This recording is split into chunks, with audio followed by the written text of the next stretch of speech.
Hello friends, welcome back to global online university. Myself Nihal sir. So आज अपना 17th lecture है on current affair series, जिसमें हम higher education and ICT ये topic पे most important question discuss करने वाले हैं।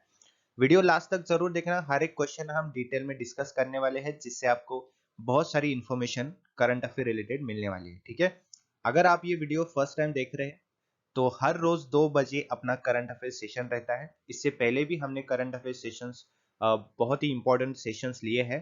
अगर आपने अभी तक देखे नहीं है तो डिस्क्रिप्शन बॉक्स में मैंने लिंक दे दी है, आप देख सकते हैं। ठीक है, before starting the session, very important announcement for you. Global online university is providing mock test series for your upcoming examination, जिसमें कि आपको 60 मॉक टेस्ट प्रोवाइड किए जाएंगे, जिसमें प्रीवियस ईयर क्वेश्चन टेस्ट भी है 2011 से लेके 2020 तक। और ये जो टेस्ट है आपको डिटेल सॉल्यूशन के साथ मिलने वाले हैं। मतलब जब आप ये टेस्ट सॉल्व करोगे और सबमिट करोगे, उसके बाद आपको इसका डिटेल सॉल्यूशन मिलने वाला है। ठीक है, ये मॉक टेस्ट के साथ आपको फुल सिलेबस नोट्स भी प्रोवाइड किए जाएंगे, जो कि शॉर्ट नोट्स है और बहुत ही रिलेवेंट नोट्स है, जिसे आप बहुत ही कम टाइम में पढ़ के अपना रिवीजन जो है वो पूरा कर सकते हैं। ठीक है, अगर आपको वीडियो लेक्चर्स चाहिए तो वीडियो लेक्चर्स भी आपको प्रोवाइड किए जाएगा। अगर आपको ये मॉक टेस्ट सीरीज ज्वाइन करना है तो आप हमारा एप्लीकेशन डाउनलोड कर सकते हैं। प्ले स्टोर पे फ्री ऑफ कॉस्ट आपको ग्लोबल ऑनलाइन यूनिवर्सिटी का एप्लीकेशन मिल जाएगा। प्ले स्टोर पे आप सर्च बॉक्स में ग्लोबल ऑनलाइन यूनिवर्सिटी सर्च करिए, आपको ये एप्लीकेशन मिल जाएगा। इंस्टॉल करिए, उसके बाद आपको इस तरह से एप्लीकेशन मिल जाएगा। ठीक है, राइट साइड में आप देख सकते हो। उसके बाद आपको सिलेक्ट करनी है category, that is UGC net paper 1 अक्टूबर। और उसके बाद आप दो फ्री टेस्ट, उसके साथ दो वीडियोस फ्री और दो फ्री नोट्स जो है वो अटेम्प्ट कर सकते हैं।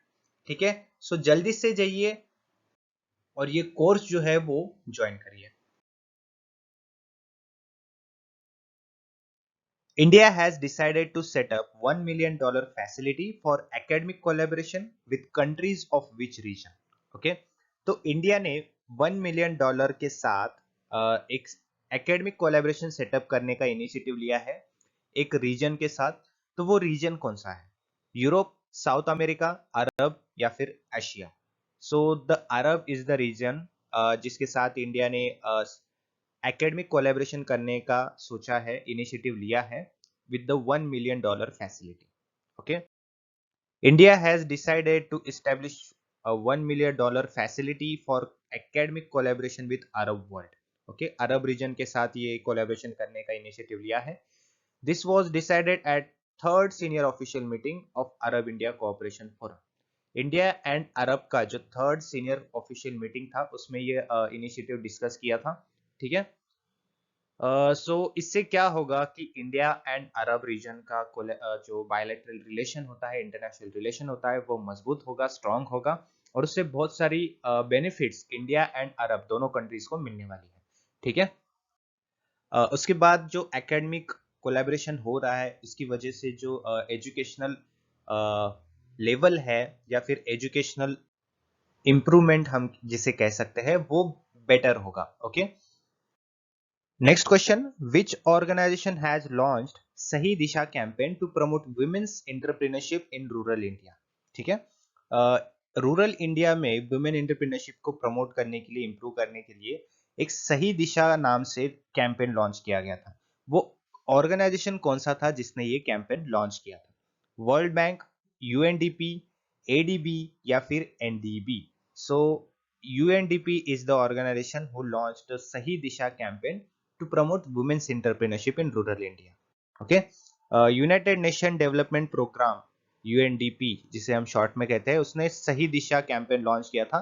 किस चीज के लिए? जैसे हमने क्वेश्चन में पढ़ा कि वुमेन्स की women entrepreneurship and women livelihood को इंप्रूव करने के लिए या फिर प्रमोट करने के लिए, है ना। ये इनिशिएटिव 5 ईयर कोलैबोरेशन था यूएनडीपी एंड आईकेईए फाउंडेशन के साथ। ठीक है, it has already supported 1 million women to access job and livelihood opportunities across 5 states, including Delhi NCR and Maharashtra as well.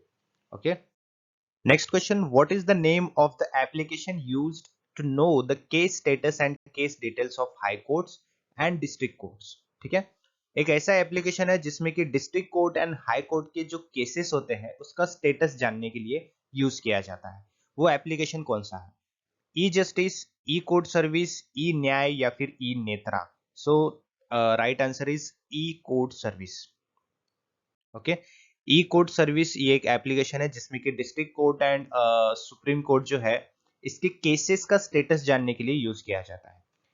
The E-Committee of Supreme Court of India has released the manual for the E-Court Service mobile app in 14 language। मतलब ये जो application है इसे 14 language में use किया जा सकता है। ये 14 लैंग्वेज में इंग्लिश इंक्लूड है, Hindi, Assamese, Bengali, Gujarati and so on. Okay, यहाँ पे दिया है, आप देख सकते हो। This app aims to benefit litigants, citizens, lawyers, police and other government agencies। ठीक है, ये एप्लीकेशन जो है इससे बेनिफिट किसको होने वाला है? सिटीजन्स को भी होगा, लिटिगेंट्स को भी होगा, lawyers, police and government agency सबको इसका बेनिफिट मिलने वाला है। ठीक है, next question is which state has launched the portal name Aakanksha? ठीक है, आकांक्षा करके एक पोर्टल है जो कि डिटेल्स प्रोवाइड करता है regarding CSR, corporate social responsibility. Okay, तो ये किस स्टेट ने लॉन्च किया था? ये लॉन्च किया था Karnataka state. Okay, chief minister of Karnataka BS Yediyurappa has launched the portal named Akanksha, which would provide details on all corporate social responsibility activities in Karnataka। ठीक है, कर्नाटका में जो भी CSR एक्टिविटीज होते हैं वो चीज की सारी डिटेल्स इस पोर्टल में मिल जाएगी। This comprehensive portal would help the state government officials, corporates, donors. It seeks to improve transparency and in utilization of CSR funds by the government। ठीक है, गवर्नमेंट के द्वारा जो CSR फंड दिया जाता है कॉर्पोरेट सेक्टर को या फिर गवर्नमेंट ऑफिशियल्स को, है ना, उसमें ट्रांसपेरेंसी प्रमोट करने के लिए ये पोर्टल जो है इसे लॉन्च किया था। Okay, and this portal will help the state government officials, corporate and donors also। Next question, Kisan Suryodaya Yojana that was seen in news recently is implemented by which state? ठीक है, किसान सूर्योदय योजना करके एक योजना लॉन्च किया गया था, वो किस स्टेट ने लॉन्च किया था? उत्तर प्रदेश, हरियाणा, बिहार या फिर गुजरात? सो गुजरात स्टेट ने इसे लॉन्च किया था। सो देखते हैं क्या है ये योजना। प्राइम मिनिस्टर नरेंद्र मोदी इनके द्वारा ये इनॉग्रेट किया गया था किसान सूर्योदय योजना गुजरात में। ठीक है, ये एक एग्रीकल्चरल स्कीम है जिसमें कि फार्मर्स को पावर सप्लाई प्रोवाइड किया जाएगा सुबह 5 से रात को 9 बजे तक। किसके लिए? इरिगेशन पर्पस के लिए। ओके, ये स्कीम जो है गुजरात के चीफ मिनिस्टर जो है विजय रूपानी इनके द्वारा अनाउंस किया गया था। इसे इसमें 3500 करोड़ का एलोकेशन दिया गया है जो कि यूज किया जाएगा installing power transmission infrastructure by 2023 तक। हाँ, पावर ट्रांसमिशन इंफ्रास्ट्रक्चर इंस्टॉल करने के लिए 3500 करोड़ का एलोकेशन जो है, बजट जो है वो दिया गया है। ठीक है, किसान सूर्योदय योजना इसके under. Next question is which multilateral association recently held a conference on biodiversity? ऐसी कौन सी मल्टीलैटरल एसोसिएशन है, ग्लोबल एसोसिएशन है जिसने बायोडाइवर्सिटी इस फील्ड में कॉन्फ्रेंस लिया था? ब्रिक्स, G20, आशियान या फिर G7? So it was ASEAN. जो थर्ड आशियान का कॉन्फ्रेंस था on the biodiversity which was held recently, उस कॉन्फ्रेंस का फोकस था एक थीम के ऊपर जिसका नाम था towards 2050 living in harmony with nature. है ना, मतलब नेचर के साथ सद्भाव में रहना 2050 तक, है ना, 2050 तक इसका गोल है। और उसके लिए हर एक नेशन को जो आशियान की मेंबर्स है उनको रिसोर्सेज की जरूरत पड़ेगी for proper implementation for the post 2020 global biodiversity framework. Okay, ये थर्ड आशियान का कॉन्फ्रेंस जो था बायोडाइवर्सिटी के ऊपर, इसमें फोकस किया गया था। आशियान जो है एक इंटरनेशनल एसोसिएशन है, बायलैटरल एसोसिएशन, जिसमें 10 कंट्रीज इंक्लूडेड है। फॉर एग्जांपल ब्रूनेई है, Cambodia, Indonesia, Laos, Malaysia, Myanmar, Philippines, Singapore, Thailand and Vietnam. Okay, recently in news, the Partnership to Advance Clean Energy, in short PACE, is a bilateral agreement of India with which of the following countries or grouping? Okay, so PACE नाम का मतलब PACE short में है, इसे partnership to advance clean energy कहा जाता है। ये एक बायलैटरल एग्रीमेंट है इंडिया का किसी और कंट्री के साथ। तो वो दूसरी कंट्री कौन सी है? Australia, European union, United states of America या फिर Japan. So it is the United states of America. Okay. India and USA का जो climate and clean energy agenda 2030 है ना, उसके अकॉर्डिंग्स द एससीईपी मतलब स्ट्रेटेजिक क्लीन एनर्जी पार्टनरशिप जो है वो लॉन्च किया गया है।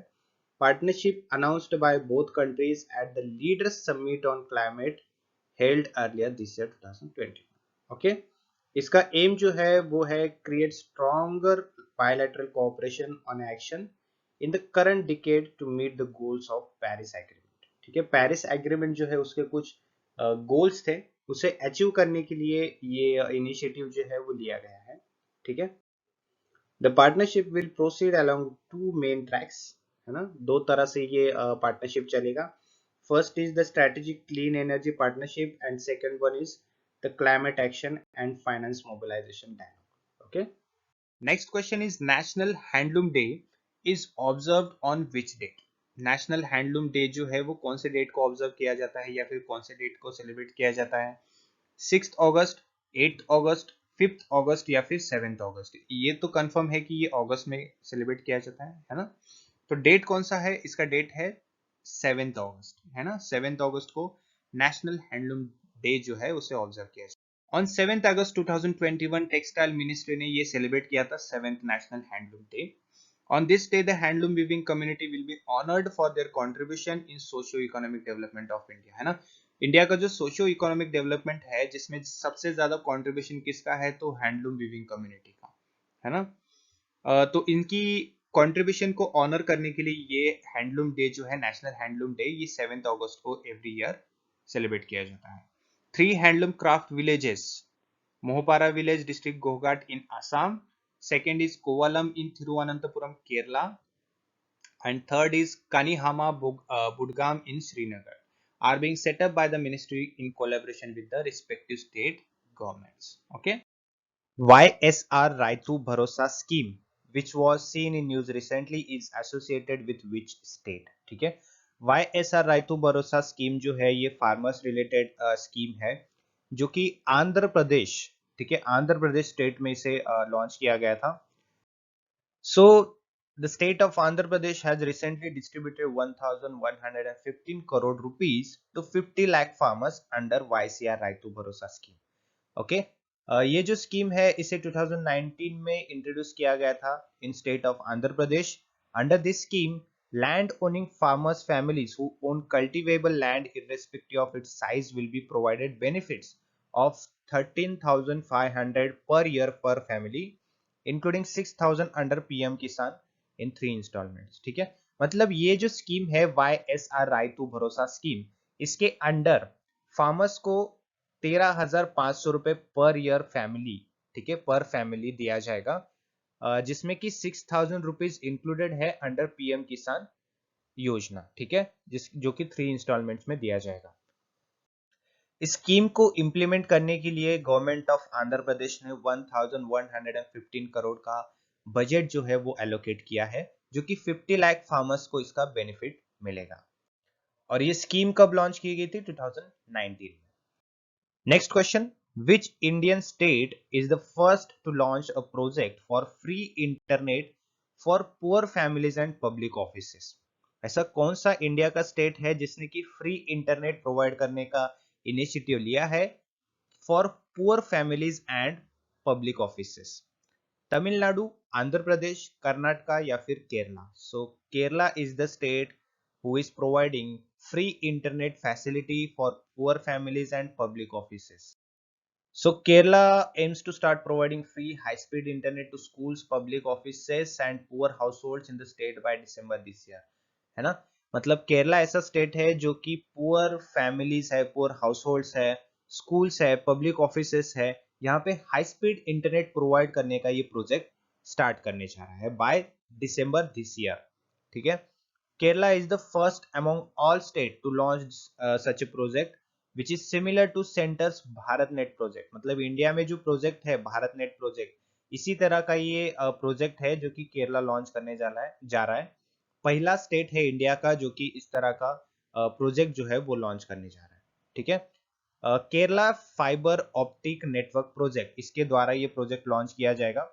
KFON जिसे शॉर्ट में कहा जाता है। Awarded the contract to consortium led by the public sector company Bharat electronic limited. Okay. So इसमें इंपॉर्टेंट पॉइंट्स ये है कि Kerala is the first state who is launching this kind of project, जो कि सेंटर में मतलब इंडिया में जो प्रोजेक्ट है उसका नाम है भारत नेट प्रोजेक्ट। उसी तरह का केरला में ये प्रोजेक्ट होने वाला है। ठीक है। जिसमें कि poor house holds, schools, public offices, यहाँ पे फ्री हाई स्पीड इंटरनेट जो है वो प्रोवाइड किया जाएगा। और वो कब लॉन्च होने वाला है? दिसंबर दिस ईयर, मतलब 2021 दिसंबर। Before ending the session, very important announcement for you. If you want to crack the examination, whether it is NET or SET, join our courses and crack the examination in very first attempt. Global Online University providing you very relevant mock test, notes and as well as video lectures. Okay, in just rupees 999. If you want to join these courses, download Global Online University application or you can contact the on these numbers which is given below. Okay, hurry up and join the course and crack your examination in very first attempt.